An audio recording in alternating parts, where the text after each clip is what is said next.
고대 그리스인들은 운명의 여신이 사람의 운명을 결정한다고 믿었습니다. 신화에 나오는 운명의 여신은 세 자매로 아기가 태어날 때마다 반드시 찾아온다고 하여 가장 강한 힘을 지닌 여신 클로터가 실 뭉치를 손에 들고 운명의 실을 뽑아내면 라케시스가 신중하게 그 실의 길이를 재면 아트로포스가 그 실을 잘라내어 아기가 언제 죽을지를 결정했습니다. 이집트 선왕조 시대의 네이트, 그리스의 아테나, 고대 노르웨이의 프리그 여신, 독일 신화에 나온다는 홀다, 잉카 제국 신화에 나오는 마마 오클로, 수메르 문명기 메소포타미아 신화에 나오는 타이트, 일본인들이 믿었던 태양의 여신 아마테라스도 옷감을 짰습니다. 또한 실이 주요한 소재로 등장하는 다양한 이야기가 있죠. 잠자는 숲속의 공주에 찔리면 죽는다는 물레 바늘이 나오고, 독일 민화 속 사악한 숲의 정령 룸펠슈텔치에는 실에서 금을 뽑아냈죠. 그림 형제의 동화집에 나오는 한 이야기에서는 아름답지만 게으른 소녀가 온종일 실을 뽑는 일만 하다가 남편감을 만나 해방된다는 이야기도 있죠. 2015년 구글의 비공개 연구개발부서 중 하나인 아이오에서는 컴퓨터 기능을 가진 특수 직물을 만들어냈습니다. 다양한 색채와 수많은 질감으로 만들 수 있으며 터치스크린 기능이 있어서 특정한 동작을 지시하거나 스마트폰 같은 도구들을 통제할 수 있는 자켓을 리바이스사와 제휴하여 데님 자켓을 만들어냈죠. 그리고 언어와 직물이 서로 긴밀하게 얽혀있죠. 영어 단어 텍스트와 텍스타일은 같은 조상에서 태어났습니다. 그 조상은 라틴어로 직물을 짜다라는 뜻으로 텍스처라 부르고, 비슷한 예로 라틴어로 솜씨 좋게 만들어진 것을 가리키는 페브리카는 영어 단어 페브릭과 페브리케이트의 어원이기도 할 정도로 연관이 있습니다. 34,500년 전 호모사피엔스가 처음으로 식물을 가지고 섬유를 만들었습니다. 동굴 바닥에 서서히 쌓여 만들어진 흙덩어리를 현미경으로 볼 때 미세한 아마 섬유가 1000가닥도 넘게 발견됐다는 것은 누군가가 장시간 노동을 했다는 증거로 발견을 했죠. 인류의 옷이 발명된 이유에 대해서 가장 유력한 가설은 추위를 막기 위해서입니다. 자기 지위를 표현하기 위해 옷을 활용할 수도 있었겠지만 그것이 애초에 인간이 옷을 입는 유일한 이유라 보기에 어렵죠. 인간의 몸속의 갈색 지방에서 열을 만들어냈는데 다른 영장류들과 비교하더라도 인간의 몸에는 열을 발생할 수 있는 갈색 지방이 없고, 추운 지방에서 살기에 가장 불리한 점은 몸에 털이 별로 없다는 것이 의류를 만들기 위한 가장 큰 이유라 볼 수 있습니다. 고대 이집트의 건조한 기후와 토양은 당시 사람들의 생활에 관한 온갖 증거를 보존하기 위한 딱 알맞은 조건이었죠. 이는 직물을 보존하는 데도 유리했습니다. 다른 지역에서라면 직물이 수백 년만 버텨도 행운으로 간주되었지만 이집트의 경우 7000년 전 신석기 시대의 직물이 아직도 남아있습니다. 그리고 고대 이집트에서 빠질 수 없는 것이 바로 미라죠. 투탕카멘 왕의 미라부터 각종 동물의 미라까지 천으로 쌓여 만들어졌습니다. 이 천은 리넨으로 만들어졌죠.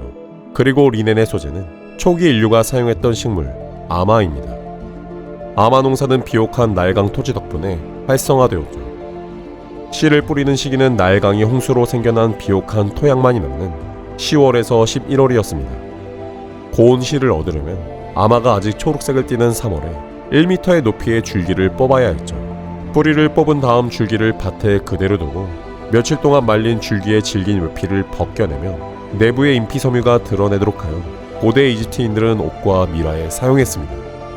기원전 1100년경에 편찬된 외남은 보고서를 보면 이집트의 리넨 밧줄 깔개, 금과 은을 바빌론 왕에 보내 향나무와 교환했다는 기록도 있고, 페니키아 사람들은 이집트산 리넨을 사고 팔면서 부유해졌다는 문서도 발견되었습니다.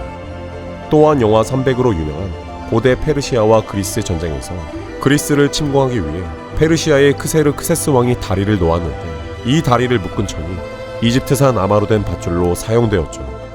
고대 중국의 비단의 생산은 양쯔강과 황하강 주변에 누에나방과 누에다방의 주된 먹이인 뽕나무가 많이 자라는 곳에서 최초의 양잠이 시작되었습니다. 놀랍게도 5000년 가까운 세월 동안 누에나방에서 명주실을 뽑아 비단을 만드는 나라는 중국밖에 없었죠. 비단이라는 물질 자체는 썩어 없어지지만 비단 생산에 필요한 바늘, 배틀, 붓 같은 고대의 물건은 아직도 남아있죠. 또한 신석기 유적지인 허두무에는 기원전 4900년쯤 물건으로 추정되는 상아색 대야가 출토되었는데 이 대야에는 한 쌍의 누에로 보이는 장식이 달려있는 것으로 보아 당시에도 비단을 제작하고 있음을 유추할 수 있었습니다. 흉노족과 한족은 수백 년 동안 비슷비슷한 충돌을 거듭하며 세력 다툼을 벌였죠. 흉노족은 이웃한 남쪽 마을들을 수시로 습격해 가축을 약탈하고 한족 사람들을 노예로 삼는 한족에겐 골치 아픈 상대였습니다. 흉폭한 흉노족을 고분고분하게 만들기 위한 한족의 계획은 오랜 시간과 비밀 무기를 필요로 했죠. 그리하여 한족은 비단을 통해 궁극적으로 승리할 수 있을 것이라 믿었습니다. 한족은 흉노족이 길을 쓰려 훔치려 했던 온갖 물건들을 넘치게 제공했으며 유대 관계를 강화하려 했지만 명목상으로는 형제 국가 사이의 선물 교환이었지 실제로는 금품걸치와 별반 다르지 않았습니다. 유목민족들의 지도자들에게는 비단은 권위를 나타내는 중요한 상징물이었고 이들 역시 중국처럼 왕족 무덤에 비단을 함께 넣는 경우가 많았죠. 지금까지 몽골 북부에서는 무덤 부장품으로 묻혔던 직물들이 상당수 발굴되고 있습니다. 흉노 귀족의 무덤이 200개 이상 있는 노이놀라 유적지에서는 조공의 답례품으로 받았을 만한 귀한 비단을 비롯한 중국의 경직물이 많이 출토되었습니다. 1세기 말 로마 사회에서는 사치풍조는 유명했습니다. 실크로드를 거쳐 로마 제국으로 들어오는 비단을 이집트의 곡물, 스페인의 금, 홍해의 토파즈와 산호와 유리, 포도주와 양모를 주고 구입했습니다. 일부 로마의 보수적인 시민들은 사치스러운 옷들이 일찍이 로마를 부유한 제국으로 만들었던 용맹한 정신을 무디게 할 것이라며 걱정을 했죠.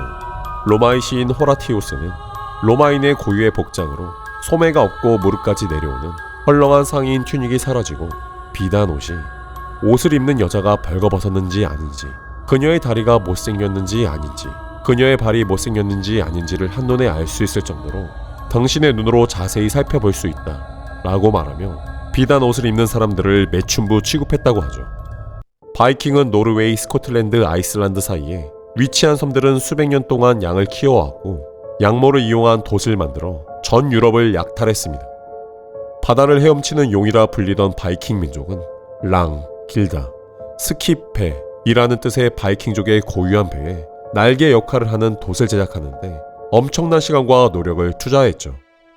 100m인 사각돛 한 장을 만들기 위해서는 약 20시간 정도 걸렸으며 물과 말기름 또는 어유를 섞은 액체를 돛에 발랐고 뜨거운 액체 상태의 전나무 타르를 골고루 발라 공기가 쉽게 통과하지 못하게 만들어 기동력을 높여 잘만 보관하면 40에서 50년 정도는 사용할 수 있었습니다.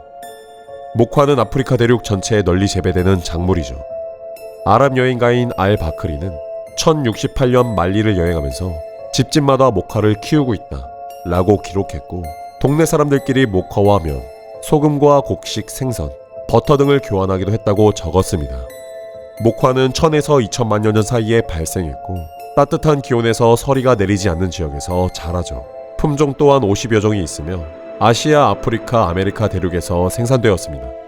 미국의 조지 워싱턴은 미국의 번영을 이루는데 목화의 공급량을 늘리는 것은 두말없이 중요하다 라고 말할 정도였습니다.